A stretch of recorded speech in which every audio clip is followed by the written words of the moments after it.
శుభవార్త 10వ అధ్యాయం 10వ వచనంలో మనం చూసినట్లయితే, ఇదిగో నేను ఈ లోకమునకు వచ్చినది జీవమును ఇచ్చుటకు, దానిని సమృద్ధిగా ఇచ్చుటకు వచ్చి ఉన్నాను. ఎందుకు వచ్చాడు దేవుడు ఈ లోకానికి? జీవమును ఇచ్చుటకు, దానిని సమృద్ధిగా ఇచ్చుటకు వచ్చి ఉన్నానని క్రీస్తు ప్రభు సెలవిస్తూ ఉన్నాడు. ప్రియ దేవుని బిడ్డలారా, కాబట్టి మనము ఈ యొక్క మొదటి పట్టణంలో చూసినట్లయితే ఇశ్రాయేలీయులు దేవునిపై అసంతృప్తితో తిరుగుబాటు చేశారు. అది వాస్తవం. ఈ రోజు మనం విన్నటువంటి పట్టణంలో మనకు చాలా స్పష్టంగా అర్థమవుతూ ఉన్నది. తిరుగుబాటు చేసినందువలన దేవుడు ఏం చేశాడు? వారి మధ్యకు సర్పాలు పంపించి వారిని కరిచేలా చేశాడు. మన పాపాల ఫలితం, వారి యొక్క పాపాల ఫలితంగా వారు శిక్షను కొంతమంది అనుభవించారు. అలానే మన పాపాల ఫలితముగా మరణము, బాధ మన జీవితంలోకి వస్తాయి అనేటువంటి సత్యాన్ని కూడా మనం గుర్తించాలి. ఏ విధముగానైతే ఇశ్రాయేలు ప్రజలు దేవునికి అవిధేయులుగా ప్రవర్తించినప్పుడు వారి మధ్యలోనికి సర్పాలను దేవుడు పంపించాడు, మన జీవితంలో కూడా మనము దేవుని దూరముగా పెట్టి, దేవుని దూషించి, దేవునికి అయిష్టమైనటువంటి కార్యాలలో మనము జీవిస్తూ ఉన్నట్లయితే ఖచ్చితంగా మనకి కూడా ఈ బాధలు, కష్టాలు అనేవి తప్పవు అనేటువంటి సత్యాన్ని మనము గుర్తు చేసుకోవాలి. దేవుడు ప్రేమించేవాడు కాబట్టి, క్షమించేవాడు కాబట్టి మనం ఏ తప్పు చేసినా, ఏ పాపం చేసినా ఊరుకుంటాడు అనుకోకండి. అదే దేవుడు శిక్షించడానికి కూడా వెనుకాడడు, ఎప్పుడైతే నీవు పాపములు జీవిస్తూ ఉంటావో. ఈ సత్యాన్ని మనము తెలుసుకోవాలి ప్రియ దేవుని బిడ్డలారా. ఇక రెండవది, దేవుని యొక్క కరుణను, దేవుని యొక్క ప్రేమను మనం పొందాలంటే పశ్చాత్తాపమే మన యొక్క రక్షణకు మార్గము. ఏమిటి? రక్షించబడాలంటే ఏం చేయాలి? పశ్చాత్తాపం. అదే మనం వీళ్ళు కూడా గమనిస్తూ ఉన్నాం.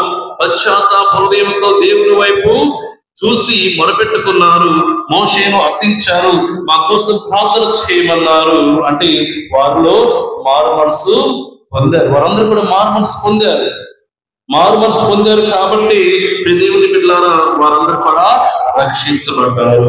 అటువంటి మారు మనసు లేకపోయినట్లయితే, ఆ పశ్చాత్తాపము వారి హృదయంలో లేకపోయినట్లయితే ఖచ్చితంగా వారు కూడా పాము కాటుకు బలయ్యేవారు, మరణించేవారు. Praise the lord.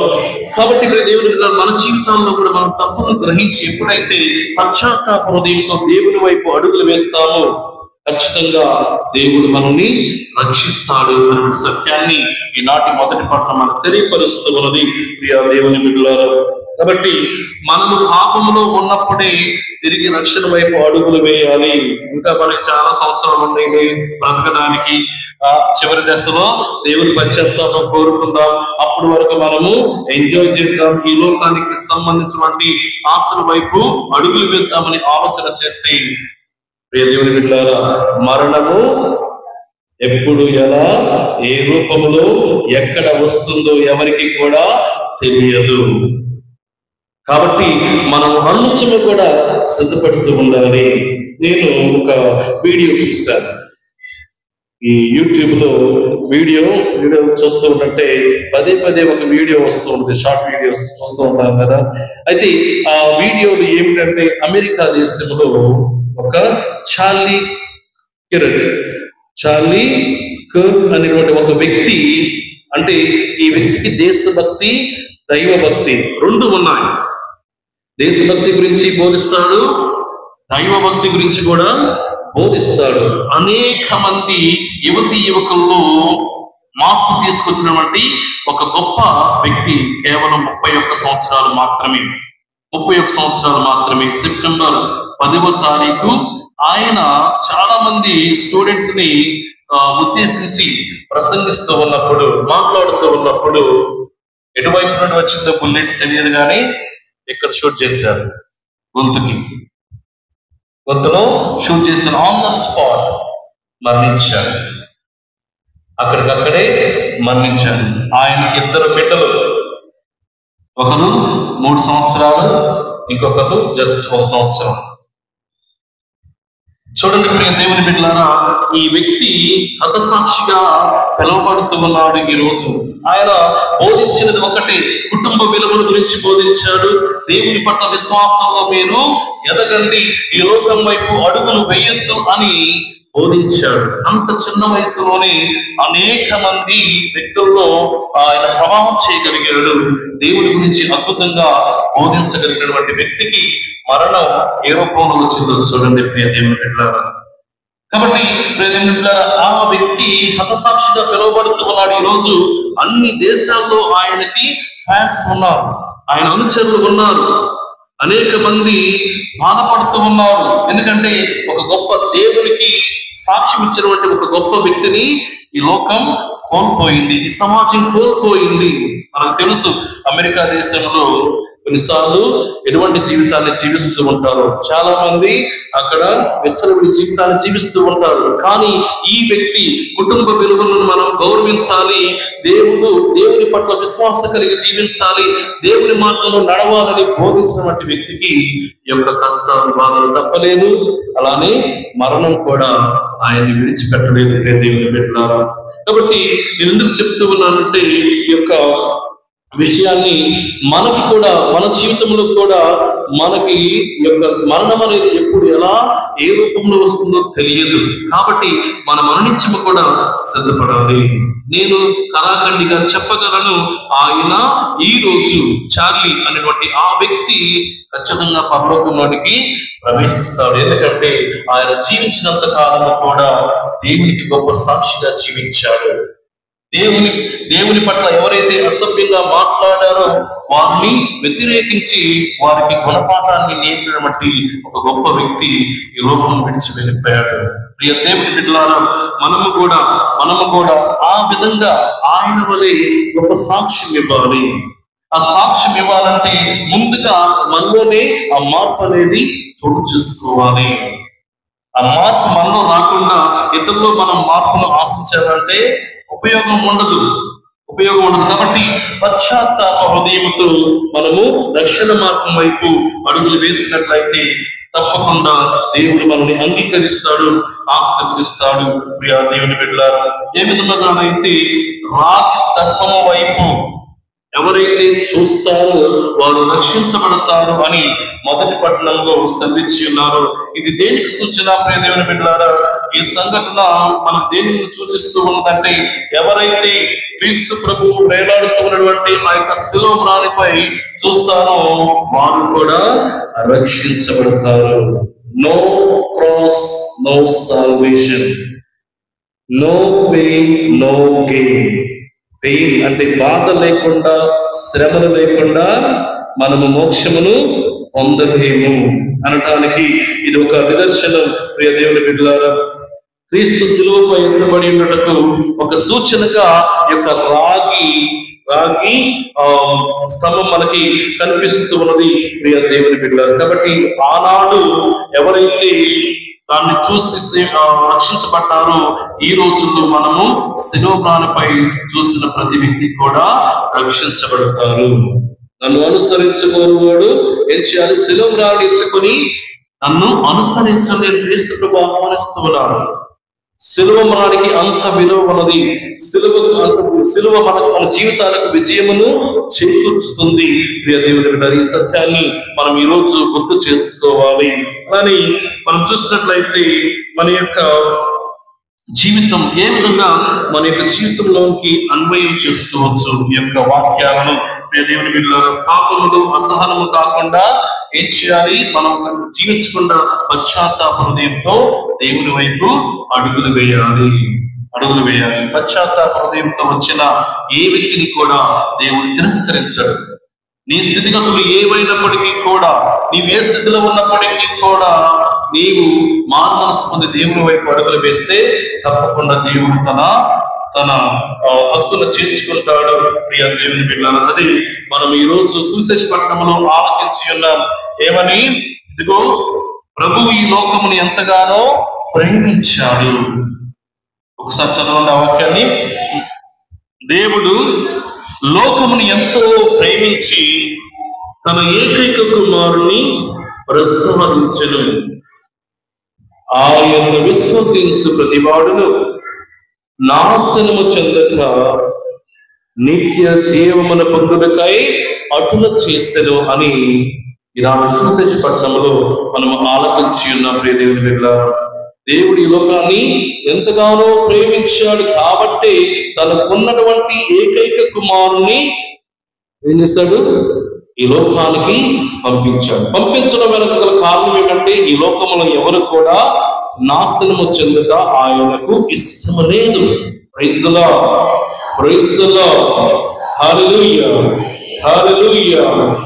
నాశనం చెందుట ఇష్టం లేదు కాబట్టి అందుకే ఆయన కొన్నటువంటి ఆ కుమారుని పంపించాడు లోకానికి. అదే మనము ఈ రోజు విన్నటువంటి ఈ యొక్క 2వ పట్టణంలో చూసినట్లయితే పునీత పౌలు గారు ఫిలిప్పీలకు రాస్తూ 2వ అధ్యాయం 6వ వచనం, ఆయన ఎల్లప్పుడూ దైవ స్వభావమును కలిగి ఉన్నను, దేవునితో తన సమానత్వమును స్వార్థ బుద్ధితో పట్టుకొని వేలాడలేదు అని దేవుని యొక్క సర్విస్తున్నది. ఆయన దైవ స్వభావము కలిగి ఉన్నను అంటే దేవుడై ఉన్నప్పటికీ కూడా తర్వాత దేవునితో తన యొక్క సమానత్వమును స్వార్థ బుద్ధితో పట్టుకొని వేలాడలేదు. అంటే దేవుని పిల్లలు తనను తాను ఎంతగా తగ్గించుకున్నాడో చూడండి. నిన్ను నన్ను రక్షించడానికి తను ఎంతగానో తగ్గించుకొని ఈ లోకమునికి వచ్చాడని దేవుని యొక్క వాక్కు సెలవిస్తున్నది ప్రియ దేవుని బిడ్డలారా. కాబట్టి ఆయన దేవుని కుమారుడై ఉన్నప్పటికీ కూడా దేవుని సేవకుడిగా, మానవ సేవకుడిగా రూపం దాల్చాడు. ఎంత గొప్ప ప్రేమ దేవుని ప్రేమ! ఆ ప్రేమను మనము వర్ణించలేము.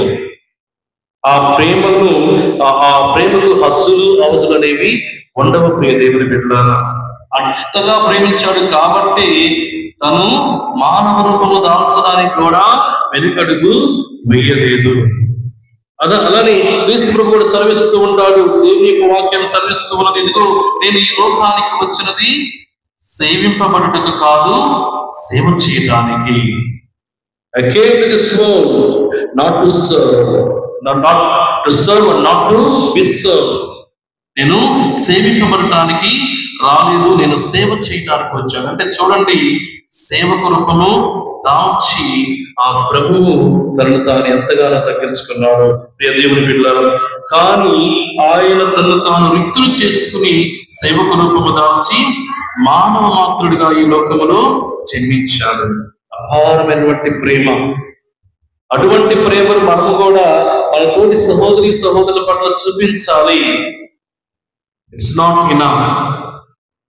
ఇది మనము క్రైస్తవులుగా చెప్పుకోవడమే కాదు, క్రీస్తు లక్షణాలను మనము కూడా మన యొక్క జీవితంలో అలవరుచుకోవాలి ప్రియ దేవుని బిడ్డలారా. ఆయన ఈ యొక్క విషయం ద్వారా తనలో ఉన్నటువంటి యొక్క వినయమును ప్రదర్శిస్తూ ఉన్నాడు. ఆయనలో ఉన్నటువంటి ఆ యొక్క వినయము మనలో ఉందా అని ఆత్మపరిశీలన చేసుకుంటూ ఉండాలి. మన దగ్గర కొద్దిగా డబ్బు ఉంటే లేదా పేరు ప్రఖ్యాతులు ఉంటే, పలుకుబడి ఉంటే మనం ఈ యొక్క నేల మీద నిలబడం. అటువంటిది క్రీస్తు ప్రభువు దైవ కుమారుడు, దైవ స్వభావుడు అయి ఉన్నప్పటికీ కూడా తనను తాను రిక్తులు చేసుకుని ఈ లోకములో మానవ మాత్రుడిగా జన్మించాడు. ప్రియ దేవుని బిడ్డలారా. తన యొక్క మహిమను పక్కన పెట్టి ఒక సామాన్యమైనటువంటి వ్యక్తిగా ఈ లోకములో ఎక్కడ జన్మించాడు? బెత్లెహేము పశుల పాకలో జన్మించాడు. అక్కడ కూడా తనలో ఉన్నటువంటి యొక్క వినయము ఎంతో అద్భుతంగా కనిపిస్తూ ఉన్నది. వాళ్ళు ఎక్కడ మరణించాడు? శిలువ వాడిపై మరణించాడు. ప్రియ దేవుని బిడ్డలారా, ఈ విషయాలు మనము వినడమే కాదు, అటువంటి వినయమును మనము కూడా మనకి జీవితంలో కలిగి జీవించాలి. ఎంత ఒదిగి ఉన్న వ్యక్తుల యొక్క జీవితాలు నిజంగా ఆదర్శవంతంగా ఉంటాయి. ఈరోజు క్రీస్తు ప్రభువు ఏ రాజ్యానికి రాజుగా పరిపాలించలేదు, ఒక సామాన్యమైన వ్యక్తిగా ఈ లోకంలో జన్మించాడు. మరి ప్రపంచ దృష్టిలోనే ఒక గొప్ప ఆ, వ్యక్తిగా, గొప్ప దేవుని కుమారునిగా గుర్తించబడుతూ ఉన్నాడంటే ప్రియ దేవుని బిడ్డలారా, తను తాను తగ్గించుకున్నాడు, వినయంతో జీవించాడు కాబట్టి దేవుడు ఆయన అంతగా లేవనెత్తాడు. Praise the Lord, praise the Lord, hallelujah, hallelujah. కాబట్టి ఇప్పుడు దేవుని బిడ్డలారా, మన జీవితంలో మన పదవి, ఆస్తి, గౌరవము, కోపము కోసం గర్వపడకుండా వినయంతో ఇతరులకు మనం సేవ చేసినట్లయితే దేవుడు ఆనందిస్తాడు. మనం కొన్నిసార్లు మన పదవులు చూసి గర్వపడుతూ ఉంటాం, మన దగ్గర ఉన్నటువంటి సొమ్మును చూసి గర్వపడుతూ ఉంటాం, మన దగ్గర ఉన్నటువంటి ఆస్తులు బట్టి గర్వపడుతూ ఉంటాం, మనం సాధించినటువంటి పేరు ప్రఖ్యాతుల గురించి గర్వపడుతూ ఉంటాం. కానీ దేని గురించి మనము గర్వపడాలంటే మనలో వినయము ఉందా? వినయం గురించి గర్వపడు. వినయంతో సేవ చేసినప్పుడు గర్వపడు. దేవుడు దాన్ని మెచ్చుకుంటాడు, ఆనందిస్తాడు. దేవుని బిడ్డలారా, అలానే రెండో విషయం మనము నేర్చుకోవాల్సింది ఏంటంటే, రెండో పట్టణం నుంచి క్రీస్తు ప్రభుకి దేవుని పట్ల ఉన్నటువంటి విధేయత. దేవుని బిడ్డలారా, తను తాను దాసుని రూపంలో చేస్తున్నాడు, మరణం వరకు శిలువ మరణములకు విధేయుడై ఉన్నాడు. ఎక్కడ కూడా వెనకంజ వేయలేదు. ఇదిగో దేవుడు నాకు అప్పచెప్పినటువంటి బాధ్యత ఇది అని తలంచాడు, తెలుసుకున్నాడు, ఆ విధంగానే నడుచుకున్నాడు. గెత్సేమనే తోటలో శోధన వచ్చింది. ప్రభువా, నీ చిత్తమైన ఈ యొక్క పాత్ర నా నుండి తొలగించు అని వెంటనే రియలైజ్ అయ్యాడు, వెంటనే తెలుసుకున్నాడు, వెంటనే కనువిప్పు కలిగింది. అయ్యో, నేను దేవుని చిత్తానికి వ్యతిరేకంగా వెళ్తూ ఉన్నానా అని తలంచాడు. వెంటనే ఇదిగో ప్రభు, నీ చిత్తమైన ఈ పాత్రను నా నుండి తొలగించు, అయినా నీ చిత్తమే అంటే. దేవుని బిడ్డలారా, అప్పటికే అతనిలో చాలా బాధలు ఉన్నాయి, భారములు ఉన్నాయి. వాటిని అధిగమించడానికి ప్రార్థన చేశాడు తన తండ్రికి, ఒక సామాన్యమైన వ్యక్తిగా. అయినప్పటికీ కూడా నీ చిత్తమే నెరవేరును గాక. దీని వెనుక అర్థం ఏంటంటే, ప్రభువుకి తన మరణం వరకు కూడా విధేయుడిగా జీవించాడు. ఎన్ని కష్టాలు వచ్చినా, ఎన్ని అవమానాలు జరిగినా, ఎంతమంది హేళన చేసినా, ఎంతమంది బాధలకు గురి చేసినా కూడా నా తండ్రి చెప్పినటువంటి బాధ్యతను నేను విడిచిపెట్టకూడదు అని తలంచి ఆయన ముందుకు సాగడం ద్వారా తనకు తన తండ్రి పట్ల ఉన్నటువంటి విధేయతను చూపించాడు. What about us? మన గురించి ఏమిటి? మనము కూడా అటువంటి విధేయత కలిగి జీవించాలి. తల్లిదండ్రుల పట్ల విధేయత కలిగి జీవించాలి, బంధుమిత్రుల పట్ల విధేయత కలిగి జీవించాలి, సంఘ పెద్దల పట్ల విధేయత కలిగి జీవించాలి, విచారకుల పట్ల విధేయత కలిగి జీవించాలి. ప్రియ దేవుని బిడ్డలారా, ఈ విధంగా జీవించడం ద్వారా దేవుడు మనల్ని అధికముగా ఆశీర్వదిస్తాడు. ఏ విధంగానైతే క్రీస్తు ప్రభువుని ఉన్నత స్థాయిలో ఉంచాడు, ఉన్నత స్థానంలో ఉంచాడు, నిన్ను నన్ను కూడా ఆయన రాజ్యములో ఉంచటకు ఎటువంటి వెనకడుగు వెయ్యడు అనటలో ఎటువంటి సందేహము లేదు. ప్రియ దేవుని బిడ్డలారా, కాబట్టి ఈ విషయాన్ని మనం గుర్తు చేసుకుంటూ ఉండాలి. పునీత పౌలు గారు ఫిలిప్పీయులకు రాశాడు, ఆనాడు అవి వచ్చినాడు, ఈ రోజు మనతో కూడా మాట్లాడుతూ ఉన్నాడు. ప్రియ దేవుని బిడ్డలారా, చదవండి, 9వ వచనం ఒకసారి చదవండి. అందువలన దేవుడు ఆయనను అత్యున్నత స్థానములకు లేవనెత్తి అన్ని నామముల కంటే ఘనముగా నామమును ఆయనకు ప్రసాదించెను. ప్రతి కష్టం వెనుక సంతోషం ఉంటుంది అంటూ ఉంటారు. ఈరోజు కష్టపడకుండా మనము రేపు సుఖాన్ని అనుభవించలేదు. నేను యువకులకు చెప్పేది ఎప్పుడు కూడా చెప్తూ ఉంటాను, ఈ రోజు మీరు కష్టపడి కృషి చేసి పైకి వస్తే రేపటి రోజున మీ యొక్క జీవితం 3 పువ్వులు 6 కాయలుగా వర్ధిల్లుతుంది అంటూ ఉంటారు. కానీ ఈ సమాజంలో మన యువకులు చూస్తే చాలా చోట్ల సమాజంలో వారు ఇప్పుడే ఎంజాయ్ చేయాలనుకుంటూ ఉంటారు, భవిష్యత్తు గురించి ఆలోచన చేయటం లేదు. దేవుని బిడ్డలారా, కాబట్టి మనం ఎంత భక్తితో, ఎంత విధేయతతో, ఎంత వినయంతో దేవుని పట్ల ప్రవర్తిస్తామో, మన తోటి సహోదరుల పట్ల ప్రవర్తిస్తామో, అంతగా దేవుడు మనల్ని ఆశీర్వదిస్తాడు.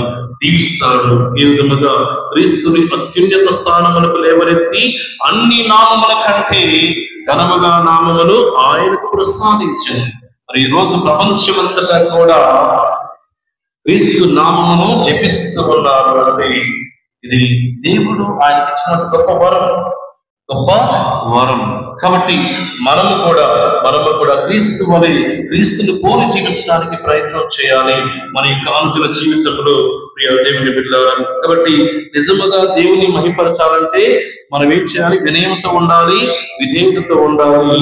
ఆయన యొక్క నామమును అనునిత్యము కూడా స్మరిస్తూ ఉండాలి. తగ్గింపు తనము కలిగి జీవించాలి. తనను తాను తగ్గించుకున్న వారు హెచ్చించబడతారు. Praise the Lord, praise the Lord, praise the Lord. Hallelujah, hallelujah.